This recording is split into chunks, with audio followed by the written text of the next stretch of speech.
Jadi Nasiruddin Al-Albani itu ya ketika membuat judul buku adalah Sifat Sholat Nabi, itu membuat kesan bahwa selama ini sholat yang kita lakukan tuh belum seperti sholatnya Nabi. Makanya dia bikin kesan bahwa inilah Nabi itu yang benar begini, gitu kan. Buat orang yang nggak pernah belajar sholat, maka dia bilang, oh ini dia nih sholatnya Nabi, gitu kan.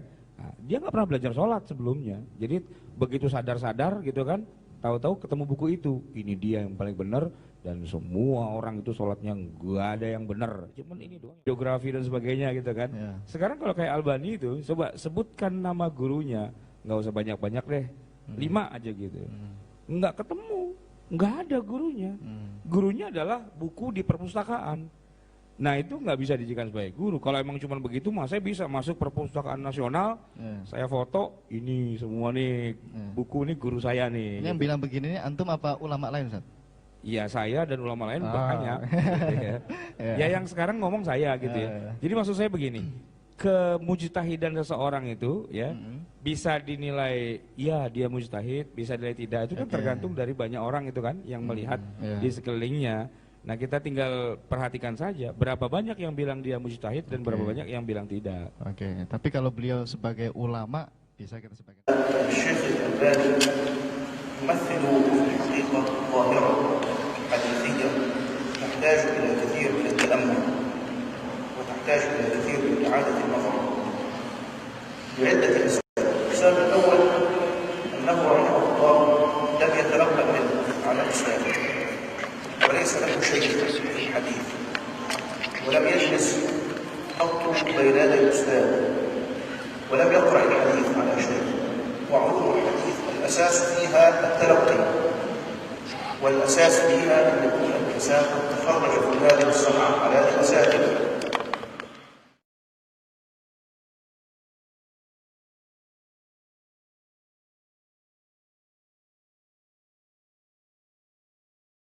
Di situ antum simpulkan. Sampai Ibnul Qayyim Al-Jauziyah menulis kitab Sifat Salat Nabi, beliau menyimpulkan saya pilih yang pakai lutut. Syekh Muhammad Nasiruddin Al-Albani menulis kitab Sifat Salat Nabi, memilih menggunakan telapak tangan. Jadi kalau antum Ibnul Qayyim Al-Jauziyah, antum siapa? Ya? Antum mengatakan yang pakai telapak tangan salah, antum di mana makamnya Syekh Al-Albani? Ini jangan sampai kita yang belum tentu hafal hadisnya, jadi pada rame hadisnya aja nggak tahu gitu.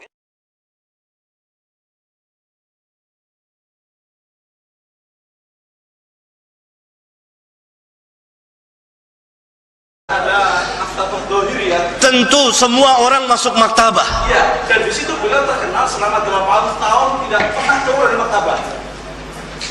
Nah, selama 8 tahun tidak pernah keluar kecuali hanya bagian wajib-wajib aja. Lebih dari 8 tahun. Ya, jadi Tetapi tidak berarti beliau tidak berguru. Pertama guru beliau siapa? Bapaknya. Tahukah saudara bapaknya Syekh Albani?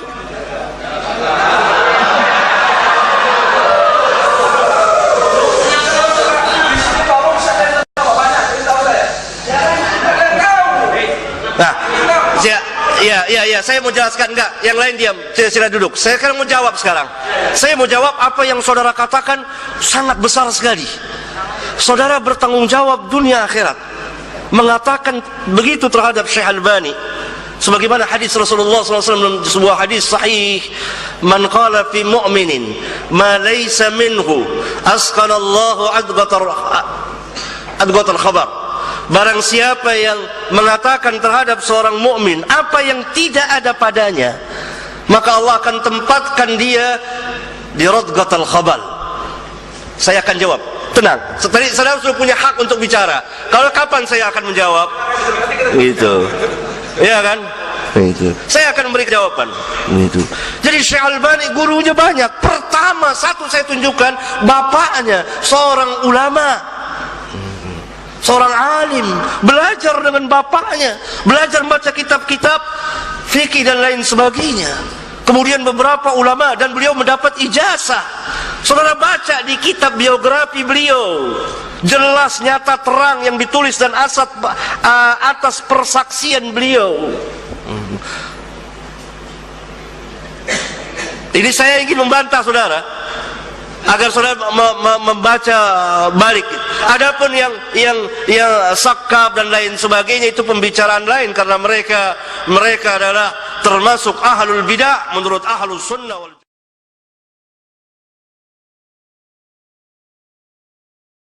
Dia pun tak pandai hadis, dia bukan bidang hadis.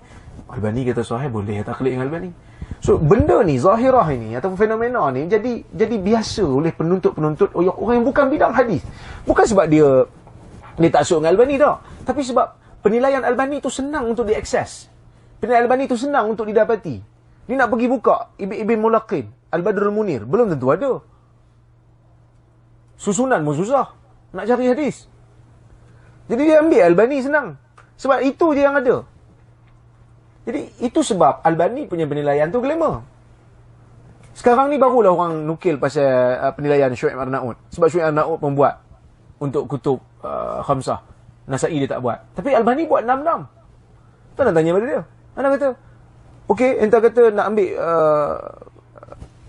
ulama daripada Azhar. Entah bagi satu nama. Satu nama ulama Azhar yang buat tahqiq untuk kutub sitah. Lengkap.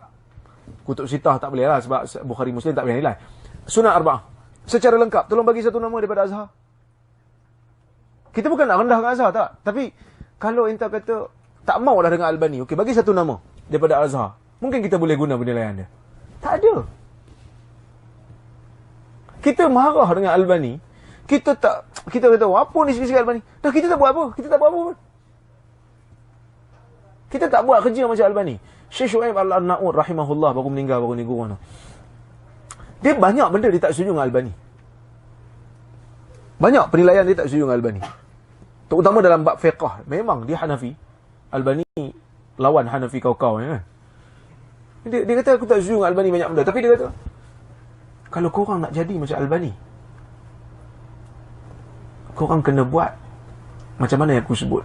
Masuk maktabah lepas subuh, keluar lepas isyak. Baru apa boleh jadi Albani.